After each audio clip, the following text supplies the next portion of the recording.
எல்லா புகழும் இறைவனுக்கே. Welcome to my channel Thopputhurai தோழி.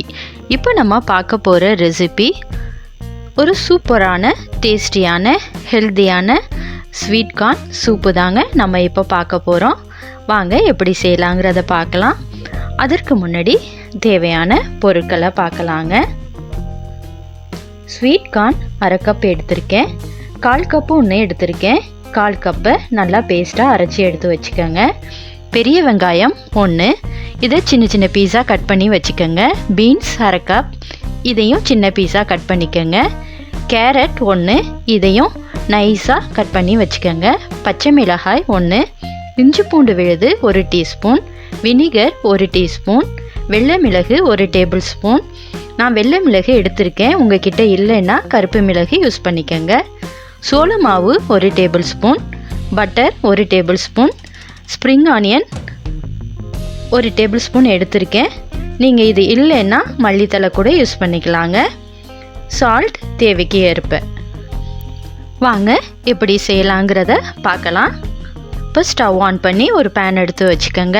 பேன் சூடு வந்ததும் நம்ம எடுத்து வச்சுருந்த பட்டரை அதில் சேர்த்துக்கலாம். பட்டர் நல்லா மெல்ட் ஆகுனதும் நம்ம கட் பண்ணி வச்சுருந்த பெரிய வெங்காயத்தை சேர்த்துக்கோங்க. இதை லைட்டாக வதக்கி விட்டுக்கோங்க. இது கூட நம்ம எடுத்து வச்சுருந்த இஞ்சி பூண்டு விழுதை சேர்த்துக்கலாம். இதை கொஞ்சம் லைட்டாக பச்சை வாசனை போகிற வரைக்கும் வதக்கிக்கோங்க. இது கூட பச்சை மிளகாவையும் சேர்த்துக்கோங்க. நீங்கள் காரத்துக்கு தகுந்த மாதிரி சேர்த்துக்கோங்க. இது கூட நம்ம கட் பண்ணி வச்சுருந்த பீன்ஸையும் சேர்த்துக்கலாம். கேரட்டையும் சேர்த்துக்கோங்க. இதை ஒரு 2 நிமிஷம் நல்லா வதக்கி விடுங்க. இது கூட கொஞ்சமாக சால்ட்டு சேர்த்துக்கிறேன். நீங்கள் பிறகு பார்த்துட்டு சேர்த்துக்கலாம். இப்போ நம்ம எடுத்து வச்சுருந்த ஸ்வீட் கார்னை அதில் சேர்த்துக்கலாங்க. இதையும் ஒரு 2 நிமிஷம் வதக்கி விடுங்க. இப்போ மூடி வச்சு வேக விடலாம். இப்போ திறந்து பார்க்கலாங்க. திறந்து பார்த்து லைட்டாக கலந்து விடுங்க.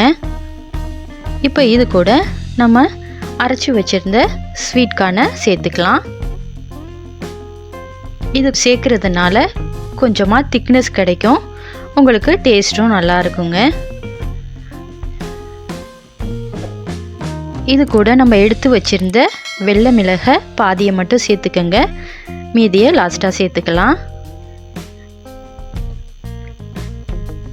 இதையும் நல்லா வதக்கி விட்டு இப்போ ஸ்ப்ரிங் ஆனியனை சேர்த்துக்கலாங்க. இது இல்லைன்னா மல்லித்தலை கொஞ்சமாக இது கூட சேர்த்துக்கோங்க. லைட்டாக வதக்கி விடுங்க. வதக்கி விட்டுட்டு நான் இதில் 1 லிட்டர் அளவு தண்ணி சேர்க்குறேங்க. நீங்கள் எந்த காய்கறி வேணாலும் உங்கள் விருப்பப்படி சேர்த்துக்கலாம். இந்த 1 லிட்டர் தண்ணி உங்களுக்கு போதுமானது, கரெக்டாக இருக்குங்க. இப்போ தேவையான அளவு சால்ட்டை சேர்த்துக்கோங்க. டேஸ்ட் பண்ணி பார்த்துட்டு போட்டுக்கோங்க. இப்போ மூடி வச்சு கொதிக்க விடுங்க. இப்போ நல்லா கொதிக்குது. இப்போ திறந்து பார்க்கலாம். லைட்டாக கலந்து விடுங்க. ஒரு 2 நிமிஷம் மறுபடியும் கொதிக்க விடுங்க. இப்போ வெஜிடபிள்ஸ் எல்லாம் நல்லா வெந்திருக்கும். இப்போ இந்த டைமில் நம்ம எடுத்து வச்சுருந்த வினிகரை சேர்த்துக்கலாம். மீதமுள்ள மிளகுத்தூளையும் சேர்த்துக்கோங்க. சோள மாவில் ஒரு 2 டேபிள் ஸ்பூன் அளவு தண்ணி கலந்து இதில் சேர்த்து விட்டுருங்க. அப்போ தான் உங்களுக்கு திக்னஸ் கிடைக்கும். இப்போ மூடி வச்சு கொதிக்க விடுங்க. இப்போ திறந்து பார்க்கலாங்க. உங்களுக்கு திக்னஸ் கிடச்சிருக்குங்க.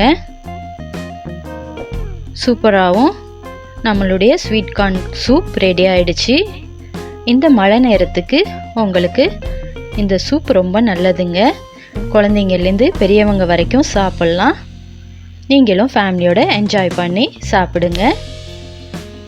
இந்த ரெசிபி உங்களுக்கு பிடிச்சிருந்தா லைக் பண்ணுங்கள், ஃபேமிலி ஃப்ரெண்ட்ஸுக்கு ஷேர் பண்ணுங்கள், மறக்காமல் சப்ஸ்கிரைப் பண்ணுங்கள்.